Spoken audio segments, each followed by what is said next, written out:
ಕಾಂಗ್ರೆಸ್ನ ಶಾಸಕ ವಿನಯ್ ಕುಲಕರ್ಣಿಗೆ ಇವತ್ತು ಬಿಗ್ ಡೇ. ಕೊಲೆ ಪ್ರಕರಣದಲ್ಲಿ ಮತ್ತೆ ಜೈಲು ಸೇರ್ತಾರಾ ಇಲ್ಲ ಅವರಿಗೆ ರಿಲೀಫ್ ಸಿಗುತ್ತಾ ಅನ್ನೋದು ಇವತ್ತು ನಿರ್ಧಾರ ಆಗುತ್ತೆ.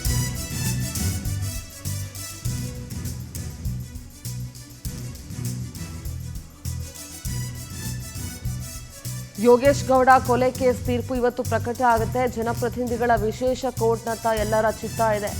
2016ರ ಜೂನ್ 16ರಂದು ನಡೆದಿತ್ತು ಯೋಗೇಶ್ ಗೌಡ ಕೊಲೆ ಪ್ರಕರಣ. 2017ರಲ್ಲೇ ಸುಪ್ರೀಂ ಕೋರ್ಟ್ನಿಂದ ಬೇಲ್ ಪಡೆದಿದ್ರು ಶಾಸಕ. 2019ರಲ್ಲಿ ಪ್ರಕರಣ ಸಿಬಿಐಗೆ ವರ್ಗಾವಣೆ ಆಗಿತ್ತು. ಸರ್ಕಾರ ಅದನ್ನು ಸಿಬಿಐಗೆ ವರ್ಗಾವಣೆ ಮಾಡಿತ್ತು. 2020ರಲ್ಲಿ ವಿನಯ್ ಕುಲಕರ್ಣಿಯನ್ನ ಸಿಬಿಐ ಬಂಧಿಸಿತ್ತು. ಸಾಕ್ಷಿಗಳಿಗೆ ಬೆದರಿಕೆ ಹಾಕಿದಂತಹ ಆರೋಪ ಹಿನ್ನೆಲೆ ಕಳೆದ ಜೂನ್ನಲ್ಲಿ ಬೇಲ್ ರದ್ದು ಮಾಡಿತ್ತು ಸುಪ್ರೀಂ. 6 ತಿಂಗಳಿಂದ ಜೈಲಲ್ಲಿದ್ದರು. ಸುಪ್ರೀಂ ಬೇಲ್ ಕೊಟ್ಟು ಮತ್ತೆ ರಿಲೀಸ್ ಆದರೂ ಫೆಬ್ರವರಿ 27ನೇ ತಾರೀಕು ಷರತ್ತುಬದ್ಧ ಬೇಲನ್ನು ಸುಪ್ರೀಂ ನೀಡಿತ್ತು. ಸೊ ಸದ್ಯ ರಿಲೀಸ್ ಆಗಿದ್ದಾರೆ. ಆದರೆ ಇವತ್ತು ಆ ಪ್ರಕರಣದ ಯೋಗೇಶ್ ಗೌಡ ಕೊಲೆ ಪ್ರಕರಣದ ಅಂತಿಮ ತೀರ್ಪು ಹೊರಬೀಳುತ್ತೆ. ಇದರಲ್ಲಿ ಏನಾದರೂ ವಿನಯ್ ಕುಲಕರ್ಣಿಗೆ